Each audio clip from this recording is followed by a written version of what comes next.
nos encontramos ante un tratado de ética. Nos enfrentamos a una dinamitación controlada de los cimientos mismos de la civilización occidental.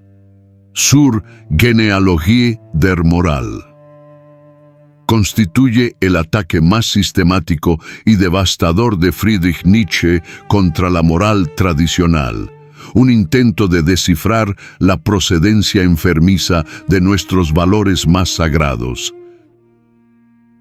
Lejos de la filosofía académica que construye sistemas, Nietzsche empuña el martillo genealógico para realizar una arqueología de la conciencia moral, excavando bajo los monumentos del bien y el mal hasta encontrar las fuerzas pulsionales que los erigieron, el resentimiento, la crueldad interiorizada y la voluntad de poder de los débiles. Esta obra, estructurada en 3 disertaciones que son 3 golpes sucesivos, no busca refutar la moral, sino diagnosticar su sintomatología. Su pregunta radical no es ¿qué debo hacer?, sino ¿qué me ha hecho ser quien soy? Nietzsche nos arrastra a un viaje a los infiernos de la psique europea, mostrando cómo la bondad nació del odio espiritualizado, la culpa de la lógica creditoria primitiva y el ideal ascético del miedo a la vida. Cada concepto moral revela su origen sórdido al ser sometido a la lupa genealógica, pero la genealogía no es un fin en sí misma.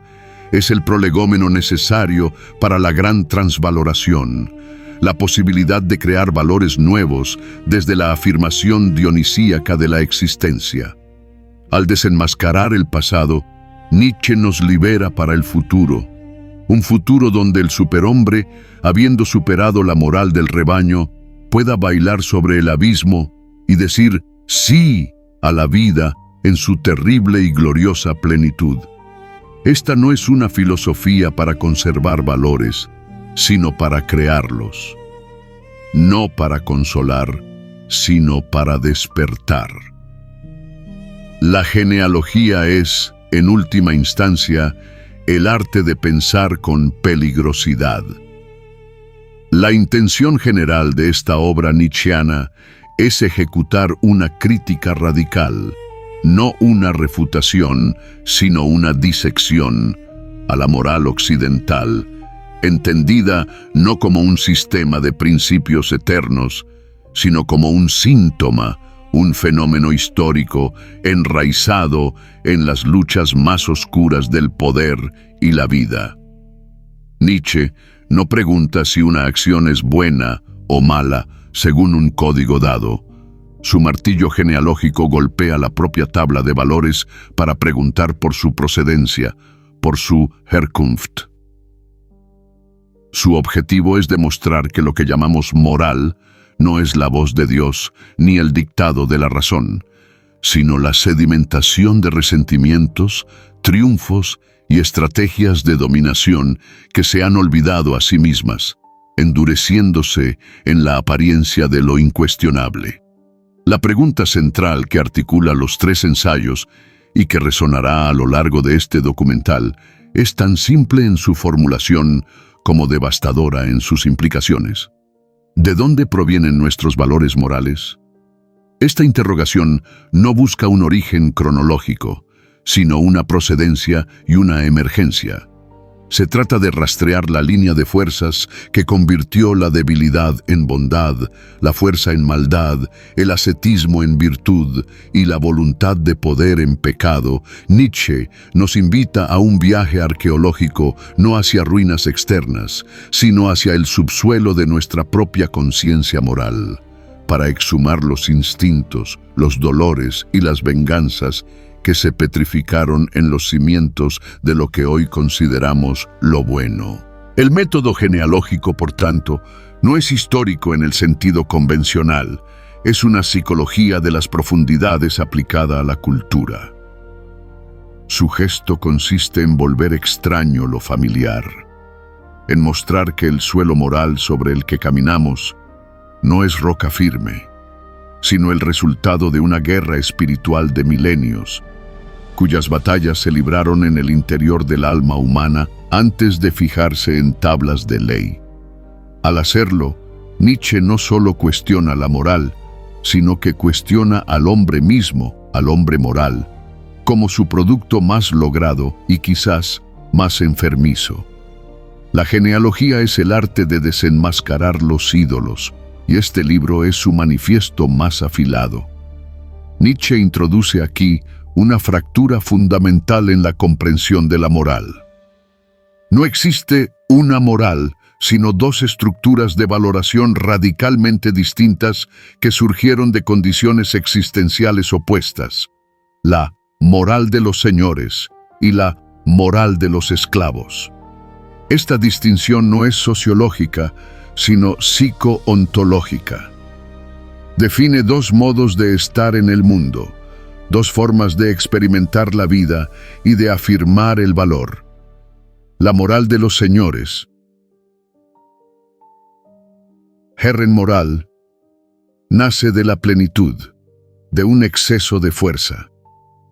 Para el señor, el aristócrata guerrero, el poeta, lo buen, gut, es sinónimo de lo noble, lo poderoso, lo que es capaz de afirmarse a sí mismo sin necesidad de comparación.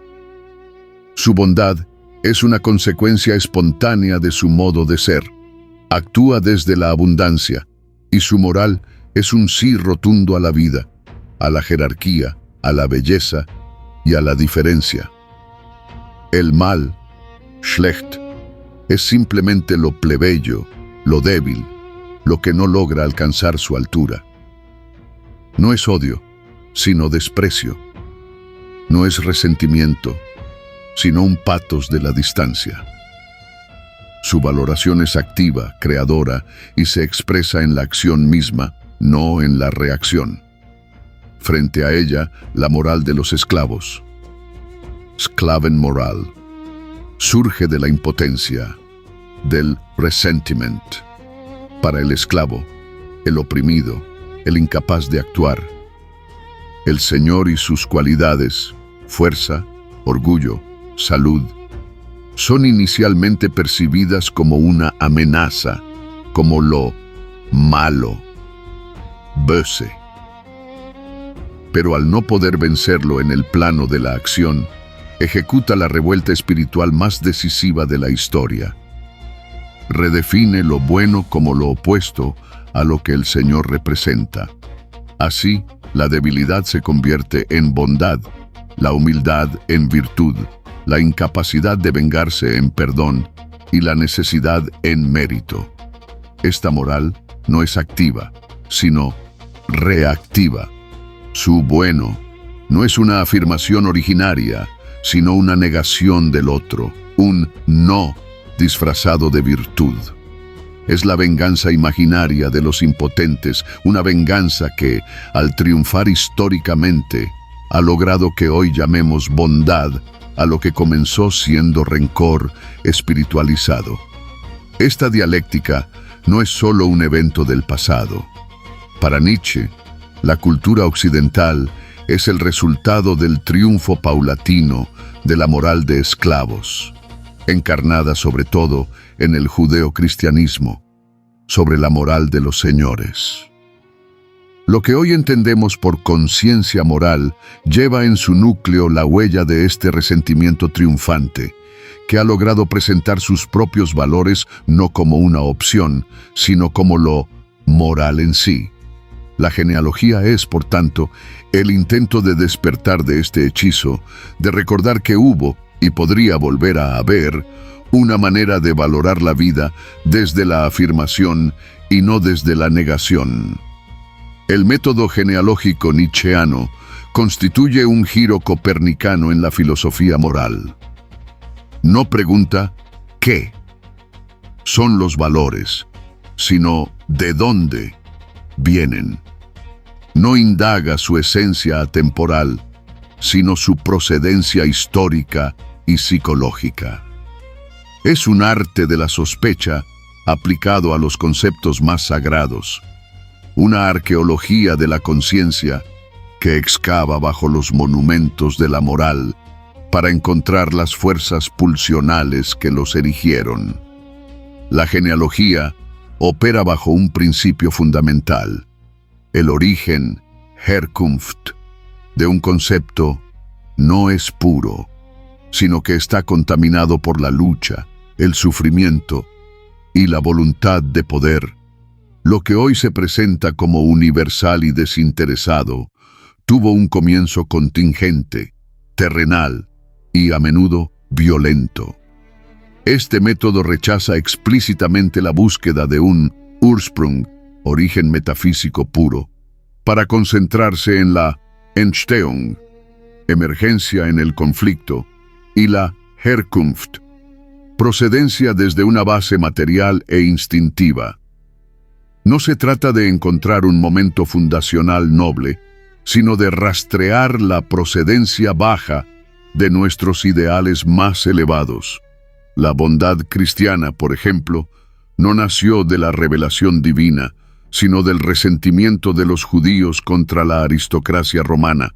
La justicia no emergió de un contrato social, sino de la relación creditor-deudor y de la crueldad que la acompañaba. La genealogía muestra que detrás de cada tabla de valores hay una historia de cuerpos, de instintos domeñados, de sufrimientos infligidos y de luchas por la interpretación. Psicológicamente, el método explora cómo ciertos afectos, el resentimiento, la crueldad dirigida contra uno mismo, el miedo, se han interiorizado para dar forma a lo que llamamos conciencia moral. La mala conciencia, Schlechtes Gewissen, lejos de ser una voz divina, es para Nietzsche el resultado de que los instintos naturales del hombre, al verse impedidos de descargarse hacia el exterior por la civilización, se volvieron contra el propio individuo. Este giro hacia adentro creó una profundidad psíquica, un alma, donde antes solo había una economía de impulsos. La genealogía es, por tanto, un diagnóstico. Al mostrar el origen de nuestros valores, revela también la enfermedad del animal humano, ese ser que, para poder vivir en sociedad, tuvo que enfermarse de moral. Su finalidad no es nihilista, sino terapéutica. Solo conociendo la procedencia de nuestros valores, podremos superar su hechizo y crear valores nuevos, más fieles a la vida.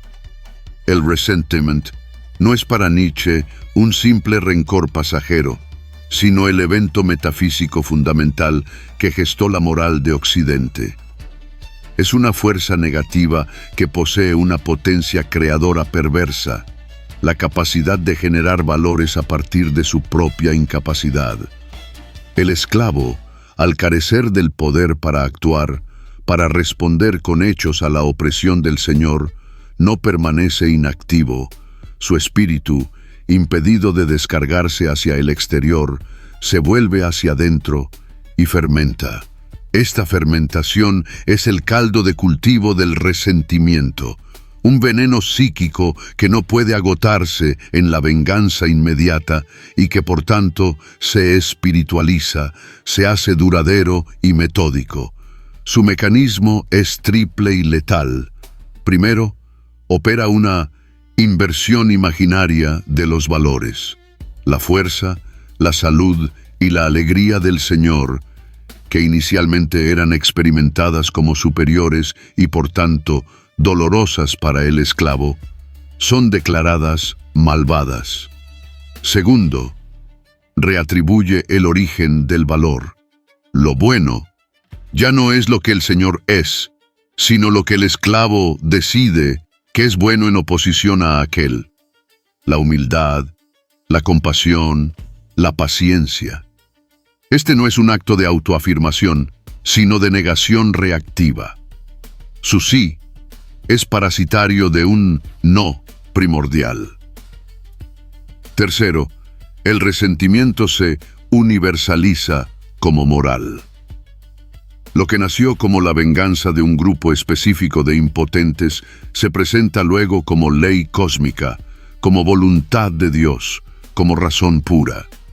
De este modo, el juicio reactivo del débil logra triunfar sobre la acción del fuerte, no por la fuerza, sino por la intoxicación espiritual más exitosa de la historia. Esta fuerza creadora es, por tanto, estéril en su raíz.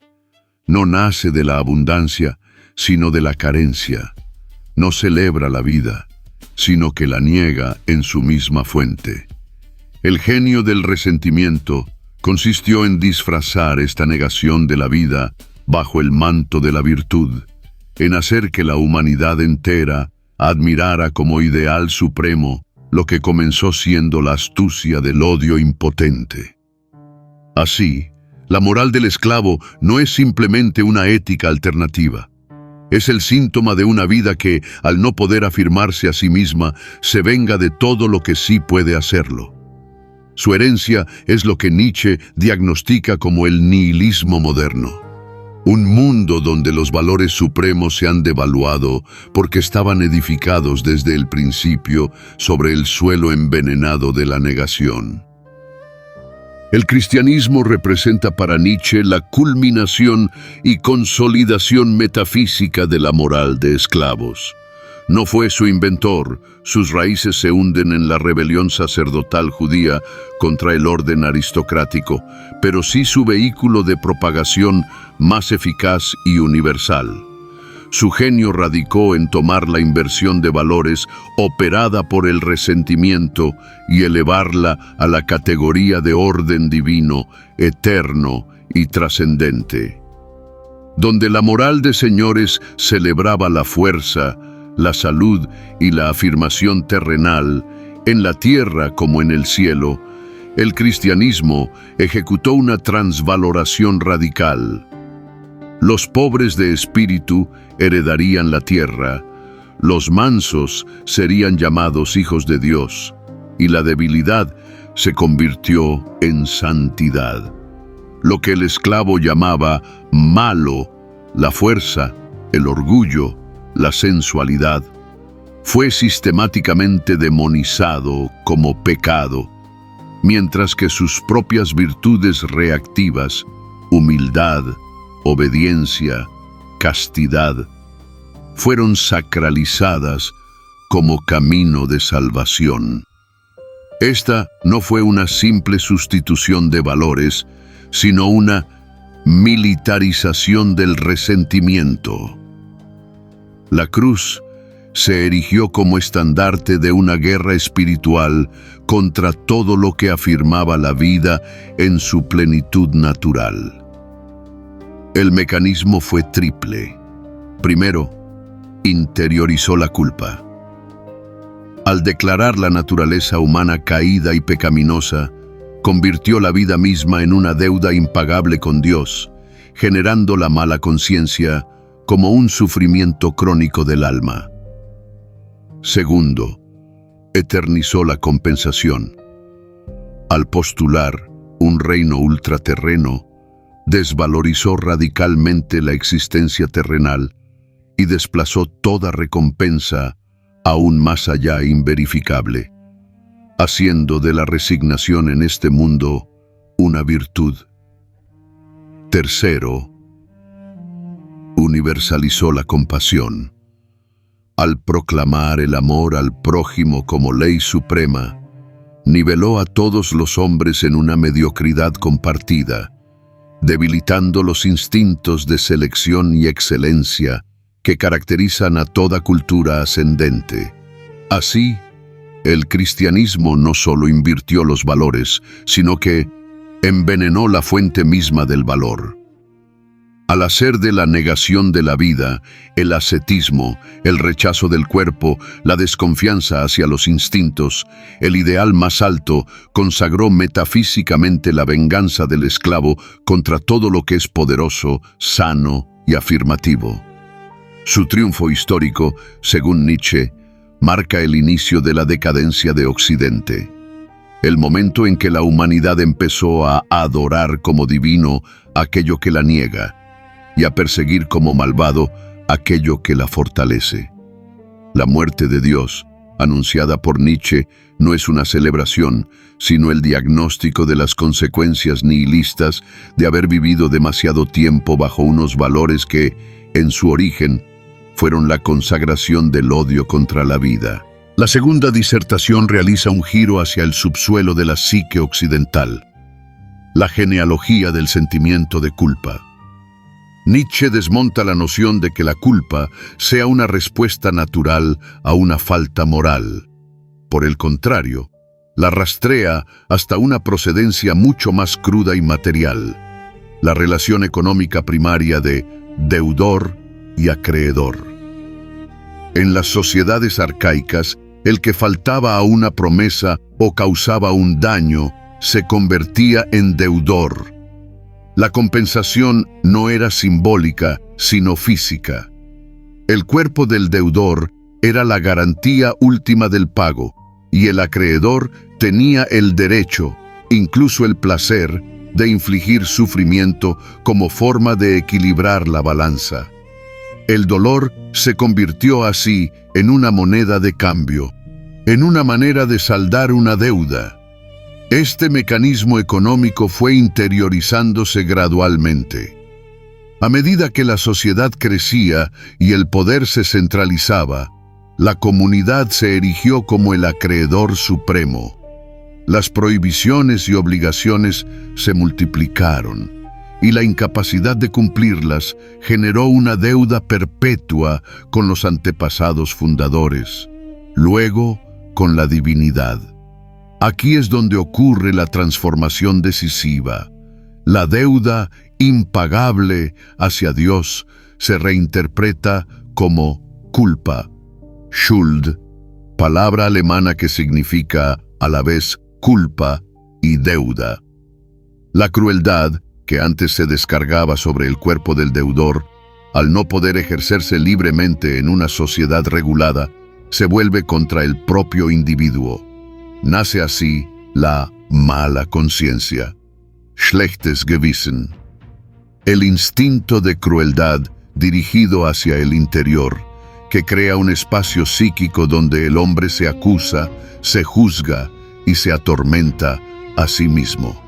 Lejos de ser un rasgo de elevación espiritual, la mala conciencia es para Nietzsche la enfermedad del animal humano, forzado a vivir en sociedad y a reprimir sus instintos más primarios. El cristianismo llevó este proceso a su extremo al declarar al hombre deudor insolvente por el pecado original, una deuda infinita que solo podía ser saldada con el sufrimiento y la muerte de Dios mismo. Así, la culpa se volvió constitutiva de la condición humana, un malestar crónico que el hombre lleva dentro como herencia de una crueldad ancestral que ya no puede ejercer sobre los demás y que por tanto ejerce sobre sí. La genealogía de la culpa revela así que el santuario de la conciencia moral fue construido sobre los cimientos de una cámara de tortura interiorizada. El giro decisivo en la genealogía de la culpa ocurre cuando la relación crudamente material del deudor y el acreedor sufre una transustanciación metafísica. En las sociedades primitivas, la deuda era con la tribu, con los antepasados fundadores a quienes se debía la propia existencia y el orden social.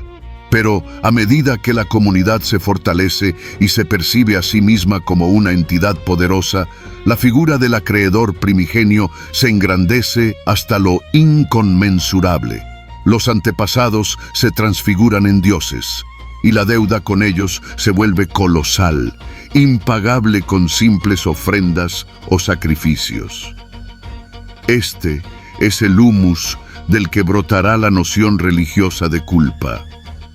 El monoteísmo judeocristiano lleva esta lógica a su extremo absoluto. Aquí, el acreedor ya no es un Dios tribal, sino el Dios único, creador del universo y de la vida misma. La deuda contraída con él es, por definición, infinita. La propia existencia es un préstamo que nunca podrá ser devuelto. El hombre, es el deudor insolvente por excelencia. En este punto, la deuda económica, Schuld, como deuda, se transforma irreversiblemente en culpa moral, Schuld, como falta. La incapacidad de pagar ya no se vive como un simple desequilibrio contable, sino como una mancha existencial, una falta radical en el ser. El deber moral nace de esta deuda imposible de saldar. El cristianismo perfecciona este mecanismo con la doctrina del pecado original. La humanidad entera nace en estado de deuda infinita por una falta ancestral. Esta culpa hereditaria se convierte en el sustrato mismo de la condición humana. La crueldad, que en la relación creditoria primitiva se descargaba sobre el cuerpo del deudor, ahora es dirigida por el hombre contra su propia alma en forma de remordimiento, ascetismo y autoflagelación espiritual. El genio del cristianismo fue institucionalizar este sentimiento de culpa infinita y al mismo tiempo ofrecer la solución en el mismo plano, un acto de crueldad suprema, el sacrificio de Dios mismo, como pago simbólico de una deuda que, sin embargo, sigue exigiendo la contrición perpetua del creyente. Así, la moral occidental queda fundada sobre la paradoja de un hombre que es a la vez deudor irrevocable y verdugo de sí mismo, atrapado en una economía de la salvación que perpetúa la lógica de la culpa que pretende redimir. El nacimiento de lo que llamamos conciencia no es, para Nietzsche, el despertar de una chispa divina, sino el resultado de una violenta represión instintiva. El hombre primitivo, un animal entre animales, poseía una economía de impulsos dirigidos hacia el exterior. La caza, la agresión, el apareamiento, la huida. Pero la vida en comunidad, ese estado primordial, exigió la internalización de estas fuerzas. Al ver bloqueados sus caminos naturales de descarga, los instintos no pudieron extinguirse, se volvieron hacia adentro. Este giro forzado, esta interiorización del hombre, creó por primera vez una profundidad psíquica. La energía que antes se gastaba en la acción, ahora se concentraba en un espacio interior, dando lugar a lo que conocemos como alma. La conciencia moral, por tanto, nace como un órgano de autovigilancia, un sustituto patológico de la acción directa. Lejos de ser un signo de superioridad, es la marca de un animal enfermo, escindido de sus propios instintos y obligado a vivir en guerra consigo mismo. De esta represión, sin embargo, surge una de las conquistas más paradójicas de la humanidad, el animal de promesas. Este es el hombre que ha aprendido a ser calculable, regular y necesario. La sociedad requiere individuos predecibles, capaces de contraer obligaciones a largo plazo y de cumplirlas. Para ello, era necesario grabar la memoria en la carne, hacer del hombre un ser que no olvida su palabra. Esta memoria de la voluntad no se consiguió mediante la razón, sino mediante el dolor. Castigos brutales, rituales de sacrificio y marcas indelebles enseñaron al hombre a recordar sus promesas, a sentirse atado por su propio decir. La crueldad fue la nodriza de la responsabilidad. Así, el animal de promesas es una criatura de doble faz. Por un lado, representa un tremendo logro cultural, la capacidad de proyectarse en el futuro, de crear alianzas y de ejercer soberanía sobre sí mismo. Es la condición de posibilidad para la justicia, el derecho y la cultura superior. Pero por otro lado, es el producto de una autoviolencia fundacional. Su libertad de prometer se edificó sobre la tiranía de una conciencia que le recuerda a cada instante la deuda contraída. El hombre responsable es, al mismo tiempo, el hombre culpable. Esta figura encarna la paradoja central de la civilización. la elevación del hombre mediante la sistemática represión de lo que en él es más vital. La genealogía muestra así que nuestro orgullo más grande, la conciencia y la responsabilidad, lleva en su núcleo la cicatriz de una crueldad ancestral dirigida contra la vida misma. La tercera disertación aborda el enigma más profundo, no por qué el hombre sufre, sino por qué busca el sufrimiento, por qué abraza ideales que niegan la vida, el ideal ascético, esa voluntad de negación, de pobreza, de castidad y de humildad, representa para Nietzsche la forma más refinada y peligrosa de la voluntad de poder del hombre enfermo. Lejos de ser una simple renuncia, es una herramienta de interpretación y dominio. Su función primordial es dar sentido al sufrimiento, y en ello radica su poder hipnótico. Ante el dolor sin propósito, el ideal ascético responde: tú tienes un sentido, eres una prueba, un castigo merecido, un camino de purificación. Esta reinterpretación convierte la impotencia en voluntad, la debilidad en elección y el padecimiento en mérito. Es el último recurso de una voluntad que, al no poder afirmar la vida, prefiere afirmar su negación antes que no afirmar nada en absoluto. La figura del sacerdote asceta es el genio que canaliza este mecanismo. Él no inventa el sufrimiento, pero sí su significado. Al diagnosticar la culpa como causa del dolor, ofrece un enemigo claro: el yo pecador, los instintos naturales, el cuerpo. La solución que propone es una técnica de autoaniquilación, la represión sistemática de todo lo que es vital. Así, el sacerdote se erige en médico del alma, pero su cura es la enfermedad misma llevada a su paroxismo. Al dirigir el resentimiento del rebaño contra la vida misma, contra este mundo en nombre de otro superior, consolida su poder y otorga a los débiles la intoxicante sensación de ser, gracias a su renuncia, mejores que los fuertes que gozan de la existencia. Pero el ideal ascético no muere con la fe en Dios. Nietzsche descubre su rostro moderno en la ciencia positivista, en el arte por el arte e incluso en la metafísica sin Dios. Donde quiera que la vida sea negada en nombre de un más allá, sea celestial o terrenal, allí habita el ideal ascético.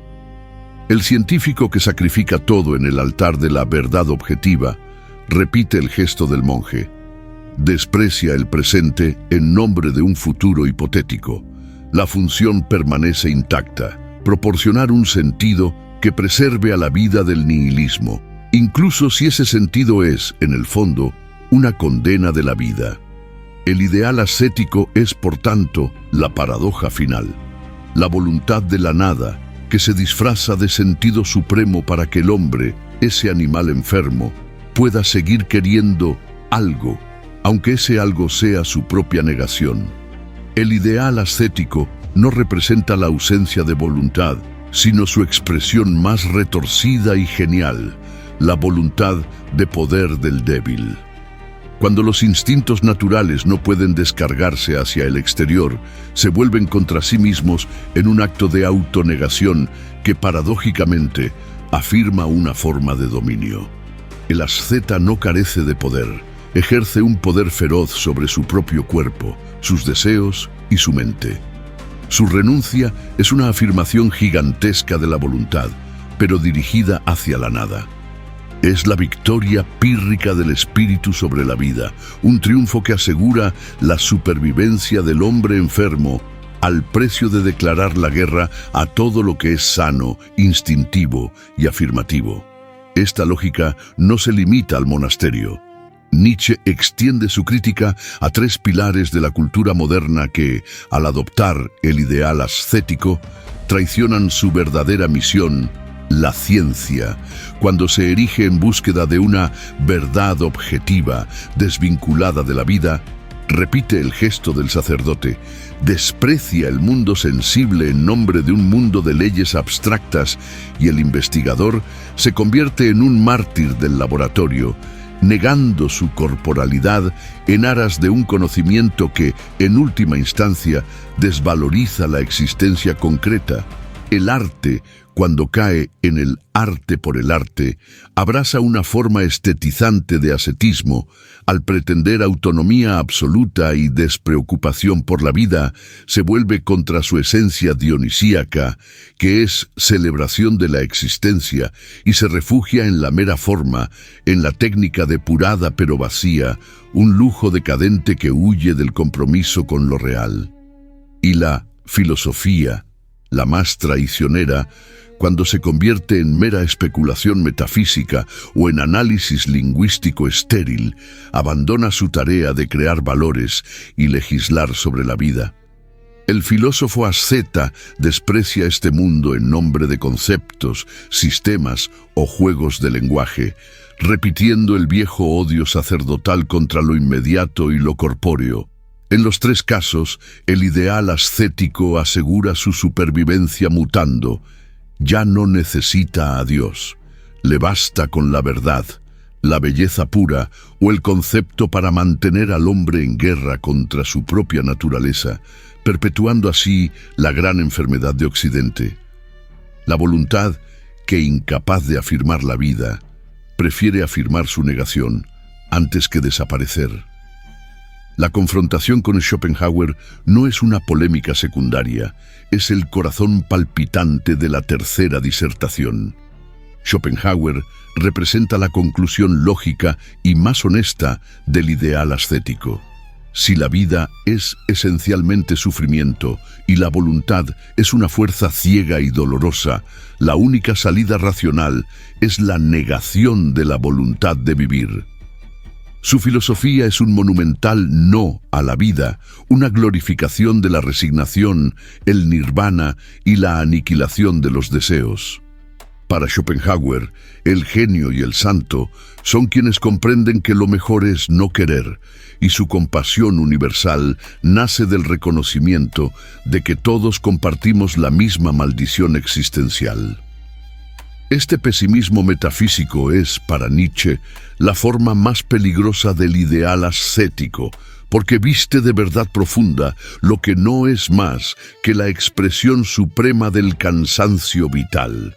Frente a este no schopenhaueriano, Nietzsche opone el sí dionisíaco.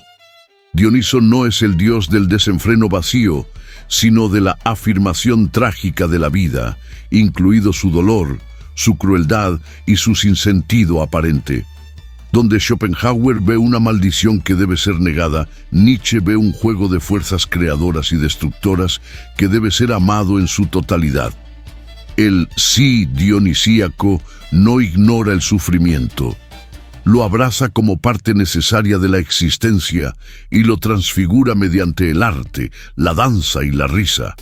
Es la voluntad de poder en su estado más exuberante, una fuerza que no huye de la vida, sino que la quiere tal como es, eternamente, en un eterno retorno de lo mismo. Esta oposición define el proyecto último de Nietzsche. No se trata de sustituir un ideal por otro, sino de realizar una transvaloración radical, cambiar el signo de la existencia misma. El ideal ascético, encarnado por Schopenhauer, dice: la vida no vale nada, redimirse es escapar de ella. El sí dionisíaco responde: la vida es el único valor, y redimirla es amarla incondicionalmente, sin para qué, sin más allá. La genealogía de la moral conduce así a una encrucijada. O bien persistimos en la moral del resentimiento y su ideal de negación, o bien nos atrevemos a la inocencia del devenir, a ser esos filósofos del futuro que, libres de la culpa, puedan por fin bailar sobre el abismo y decir sí a la vida, incluso en su horror más profundo. La muerte de Dios exige este nacimiento, el del superhombre que, habiendo superado el ascetismo, es capaz de querer la vida tan intensamente que desearía su eterno retorno. La genealogía nietzscheana no es simplemente un método histórico, es un terremoto epistemológico que inaugura una nueva modalidad del pensar frente a la filosofía tradicional. que buscaba esencias atemporales y fundamentos puros. La genealogía se erige como una arqueología de los valores. Su tarea no es definir qué es lo bueno, sino exhumar las condiciones de emergencia que hicieron posible que ciertas valoraciones se instituyeran como incuestionables. Opera bajo el principio de que ningún valor es originario. Todos son el resultado de luchas, sufrimientos y estrategias de poder que han sido olvidadas. El genealogista es un minero de la conciencia que baja a las galerías del pasado no para encontrar un fundamento, sino para mostrar que el fundamento mismo es una construcción movediza. Este gesto convierte a la filosofía en un arte de la sospecha sistemática. Donde la metafísica veía necesariedad, la genealogía descubre contingencia. Donde la moral veía altruismo, detecta resentimiento. Donde la religión veía devoción, encuentra miedo y voluntad de dominio. Al hacerlo, no destruye los valores, sino que los desnaturaliza, mostrando que su autoridad no proviene de un mandato divino o racional, sino de una historia de fuerzas en conflicto. Este descentramiento es liberador. Si los valores no fueron siempre así, pueden ser de otra manera. La genealogía no es la estela incendiaria de la genealogía nietzscheana, alcanza su máxima resonancia en el pensamiento del siglo XX Michel Foucault. Su heredero más lúcido traslada el método del ámbito de los valores morales al de las instituciones y los saberes. Donde Nietzsche rastreaba el origen de lo bueno y lo malo, Foucault excava en los sistemas penales, médicos y sexuales para mostrar cómo el poder no reprime, sino que produce formas de subjetividad. Su análisis de la biopolítica y los dispositivos de control es la aplicación genealógica al cuerpo social, una demostración de que el individuo mismo es el resultado de técnicas históricas de dominación. Gilles Deleuze, por su parte, radicaliza la voluntad de poder como fuerza creativa y diferencial, liberándola de toda lectura biologicista. Para Deleuze, la genealogía es el arte de cartografiar las fuerzas que componen lo real, un pensamiento nómada que escapa a las categorías fijas. Juntos Foucault y Deleuze, y con ellos la corriente posmoderna, convierten la sospecha genealógica en el instrumento privilegiado para demoler los grandes relatos de la modernidad, mostrando que detrás de la razón, el progreso o la liberación se esconden microfísicas de poder y voluntades de verdad. Este legado se enriquece con una distinción crucial: la comparación entre Nietzsche y Darwin. Ambos pensadores comparten una visión profundamente histórica y no teleológica de los fenómenos. Sin embargo, sus caminos divergen radicalmente. Darwin traza la evolución biológica de las especies, un proceso ciego de variación, selección natural y adaptación al medio, donde la supervivencia del más apto se define por su eficiencia reproductiva. La moral, en este marco, podría explicarse como un mecanismo adaptativo de cooperación social. Nietzsche, en cambio, propone una evolución moral de los valores. Un proceso consciente y conflictivo de luchas interpretativas, donde lo que está en juego no es la supervivencia física, sino el sentido, la selección. Aquí no es natural, sino espiritual. No opera sobre los cuerpos, sino sobre las tablas de valores. Para Nietzsche, el hombre no es el punto culminante de la evolución darwiniana, sino un animal inacabado, un puente hacia el superhombre cuya aptitud no se mide por su adaptación al medio, sino por su capacidad para crear valores nuevos que afirmen la vida más allá de la mera conservación. Mientras Darwin explica cómo el hombre llegó a ser lo que es, Nietzsche pregunta cómo puede superarse a sí mismo. La genealogía es, en este sentido, la ciencia de esa superación, la historia de cómo el hombre ha interpretado su propio valor y la prehistoria de cómo podría, por fin, darse su propio valor. La crítica nietzscheana al progreso moderno constituye un martillazo a los cimientos de la autocomplacencia occidental, donde su época veía un avance lineal hacia la libertad, la igualdad y la felicidad general. Nietzsche detecta una narración ficticia que enmascara una realidad mucho más sombría: la nivelación del hombre, el aplanamiento de todo lo excepcional en nombre de la seguridad y el bienestar del rebaño. El progreso, en su formulación moderna, no es más que la secularización del ideal ascético, la promesa de un futuro redentor que justifica el sacrificio del presente y, sobre todo, la domesticación de los instintos vitales. La fe en el progreso es la nueva religión del hombre mediocre, que prefiere la comodidad a la grandeza y la estabilidad al riesgo creador. Esta crítica se entrelaza con su demoledora revisión del humanismo. Para Nietzsche, el humanismo moderno, con su culto al hombre abstracto, sus derechos universales y su compasión indiscriminada, es la culminación hipócrita de la moral de esclavos. Al erigir la dignidad humana en valor supremo, no hace sino consagrar la mediocridad, proteger la debilidad y obstaculizar el surgimiento de tipos humanos superiores. La compasión universal, lejos de ser virtuosa, es un instrumento de decadencia.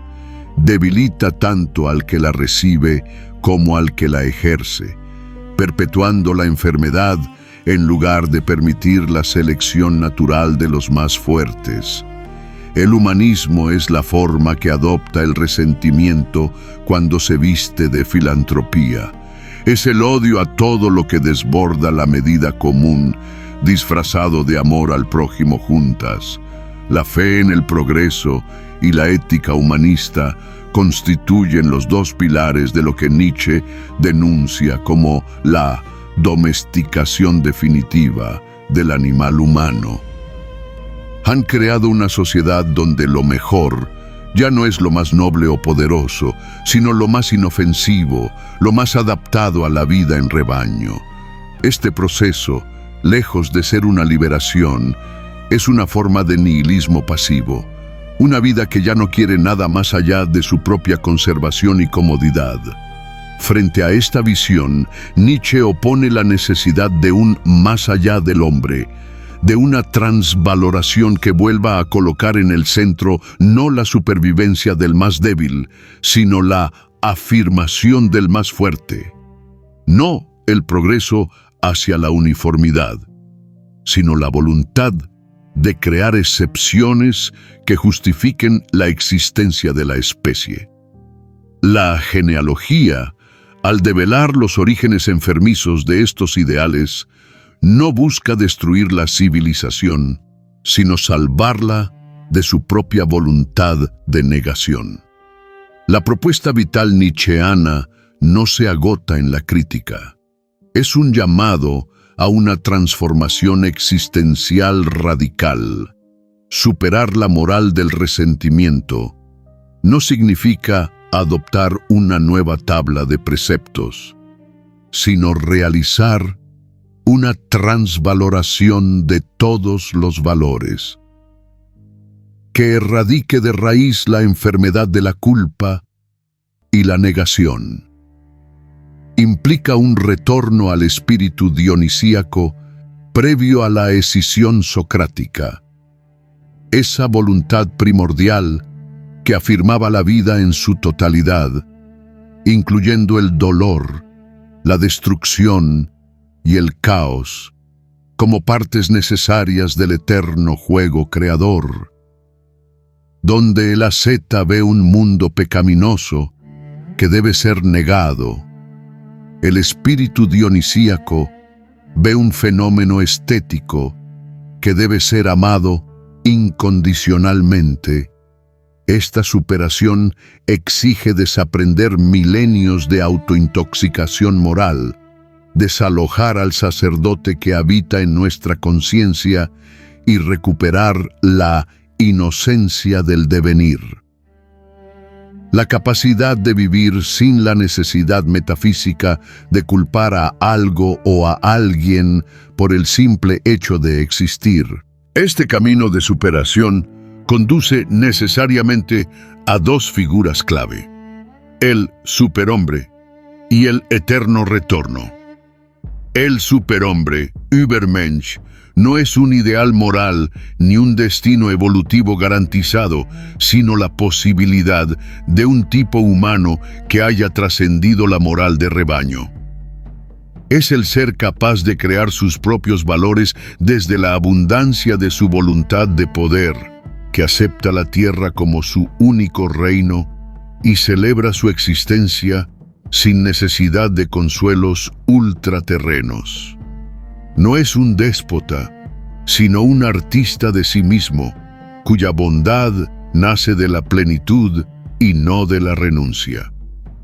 Paralelamente, la doctrina del eterno retorno, la idea de que toda existencia se repetirá infinitamente en idéntica sucesión, actúa como prueba suprema para este nuevo espíritu.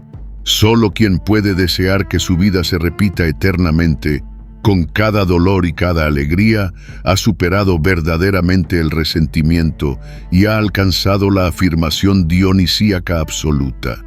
La genealogía de la moral, así, revela su propósito final.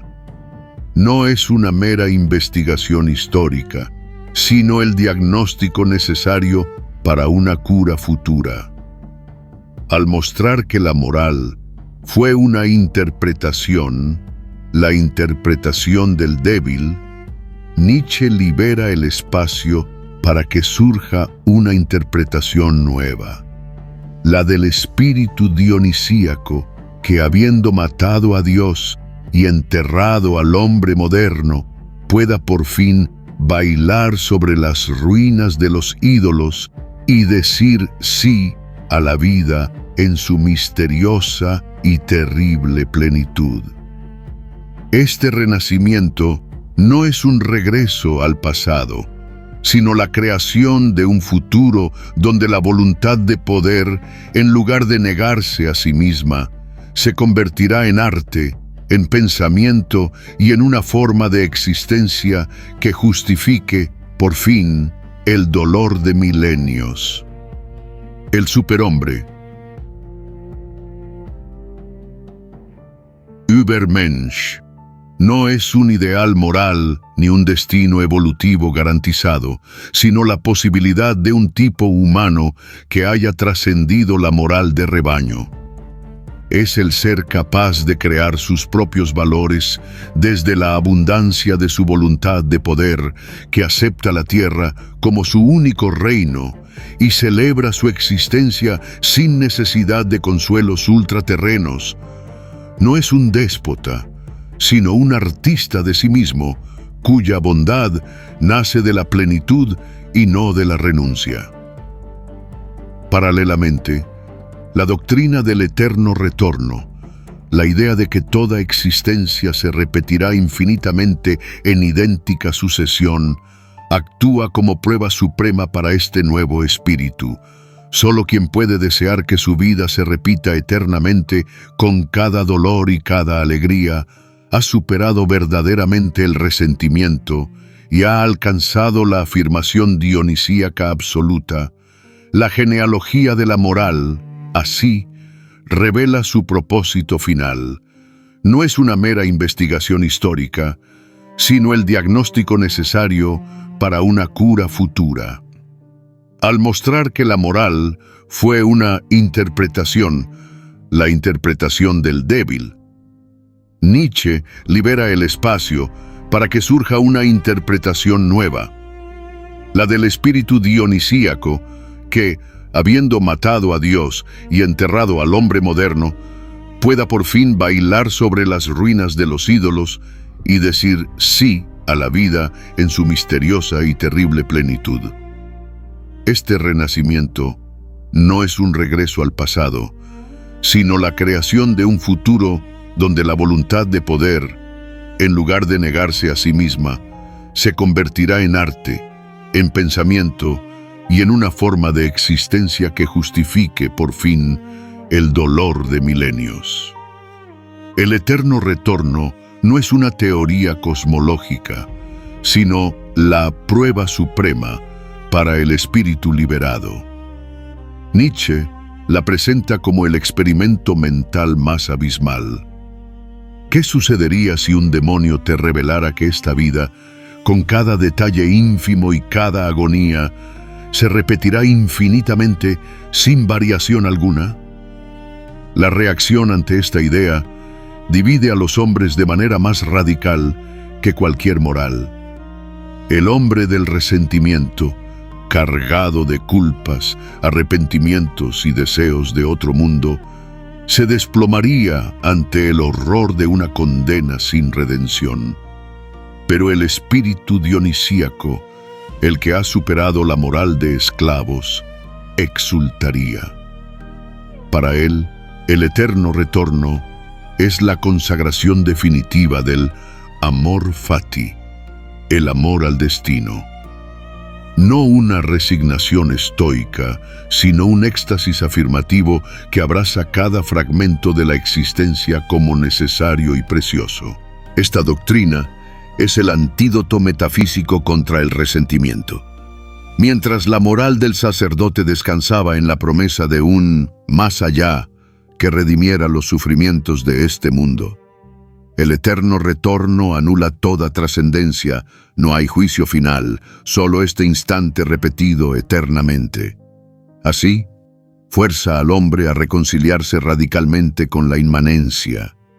O se maldice a sí mismo por toda la eternidad, o aprende a amar su existencia hasta el punto de desear su repetición infinita.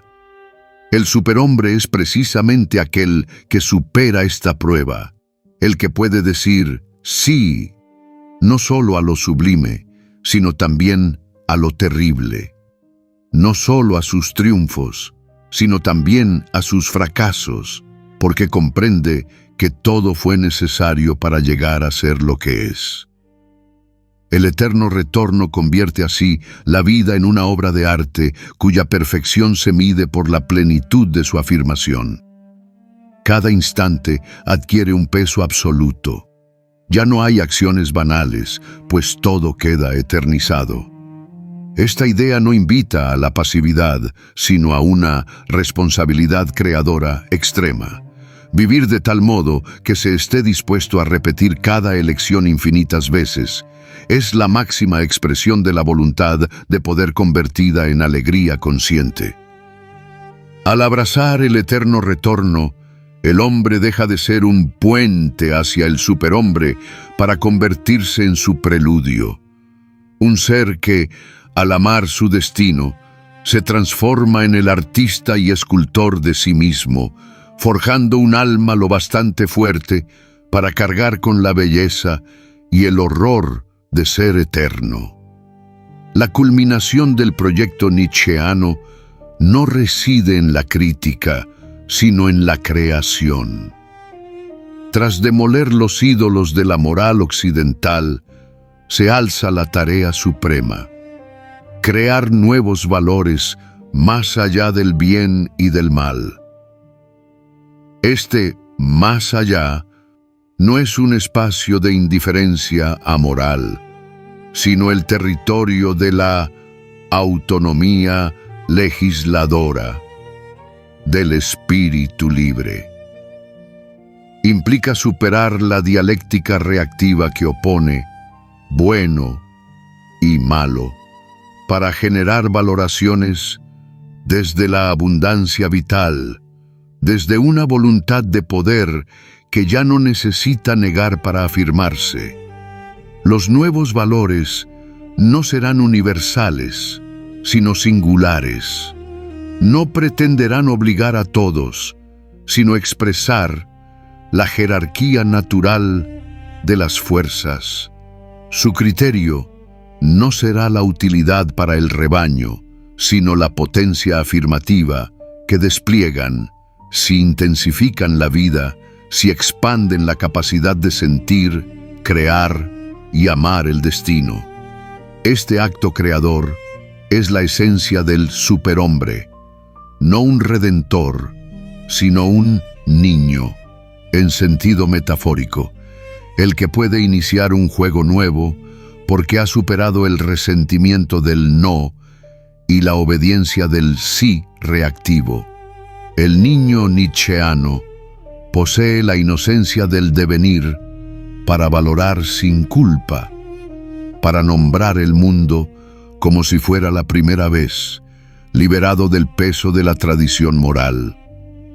Sus valores no se escriben en tablas de piedra, sino que se encarnan en formas de vida, en gestos, en obras de arte y en modos de pensamiento que celebran la experimentación y el riesgo. Son valores terrenales, arraigados en la physis, que convierten la existencia en una obra de arte autorreferente. La genealogía, entonces, revela su último secreto. Al mostrar que todos los valores fueron creados, nos devuelve la libertad y la responsabilidad de crear los nuestros. El más allá del bien y del mal no es un vacío nihilista, sino el espacio de la madurez espiritual donde el hombre, tras haber matado a Dios y enterrado a la moral del rebaño, se erige por fin como poeta de su propia existencia. La tarea ya no es obedecer o rebelarse, sino legislar. Dar forma a un mundo donde la vida, en su plenitud trágica y dionisíaca, sea el valor supremo y la medida de todos los valores.